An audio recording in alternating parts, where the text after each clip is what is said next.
She leaned back in her chair like a queen on a throne, lips twisted in a smug smile. HR sat beside her, silent, playing executioner's assistant. "Kira," my manager said, almost savoring my name. "After 15 years, we're restructuring your position. Clean out your desk by Friday." 15 years, just like that. I looked her in the eye, steady. My lips curved into something polite, something she mistook for defeat. "Completely understand," I said. Inside, I was already calculating. When I started at the company, I gave it everything. Late nights, weekends, sacrifices. I built systems from scratch, trained teams, held projects together with sheer will.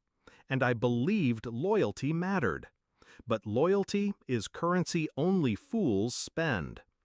I noticed her ambition early, the way she smiled too wide in front of executives, the way she repeated my ideas in meetings as if they were hers. I let it slide. I thought results spoke louder. But results don't matter to people like her. Power does. The first crack came 6 months ago. She started excluding me from key meetings. Reports I prepared went missing. My credit vanished. Her star rose. And when bonuses were announced, hers sparkled, mine shrank. That's when I knew. She was building her ladder with my back. I didn't scream, I didn't quit. I started documenting. Every report, every email, every late-night text she sent demanding work beyond reason. I traced discrepancies she thought no one noticed. Budget shifted, vendor payments rerouted, favors traded. And then I found it. Proof of her dealings. Proof strong enough to break her career in half. The day she fired me, she thought she'd won. She thought I'd leave quietly, humiliated. But I had already moved the chess pieces. Step 1, I had transferred every damning file to a private drive. Contracts with inflated figures. Personal expenses slipped into company accounts. The kind of things executives hate seeing in daylight. Step 2, I had built relationships she underestimated. Legal, compliance, a director who owed me favors after I saved his division from disaster. People who knew my worth, even if she didn't. Step 3, timing. My departure would not be a funeral. It would be an execution. Hers. Friday, I cleaned my desk.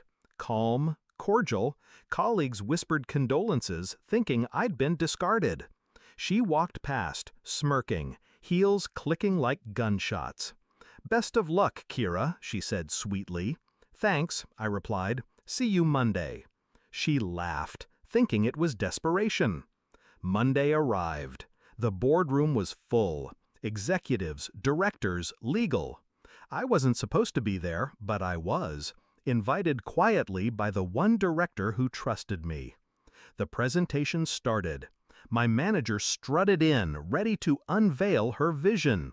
She clicked the remote, slides glowing behind her. And then the screen shifted. Not her slides, mine.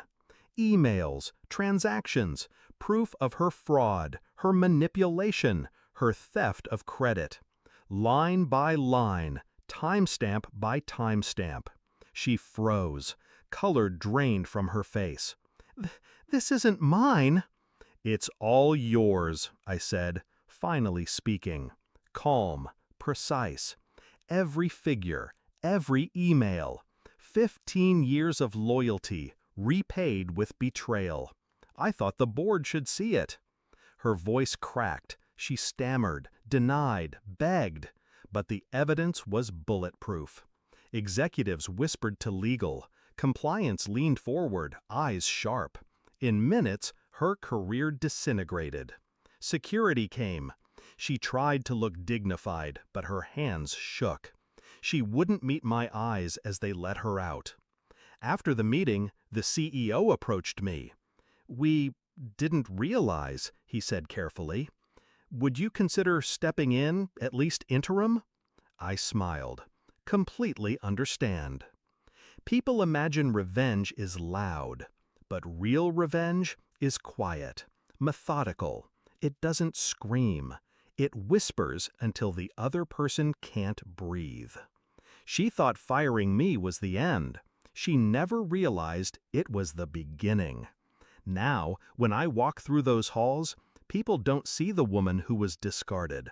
They see the woman who survived, who exposed, who rose. And when I think back to her smug face in that HR meeting, telling me to clean out my desk, I can't help but smile. Because Monday was fun.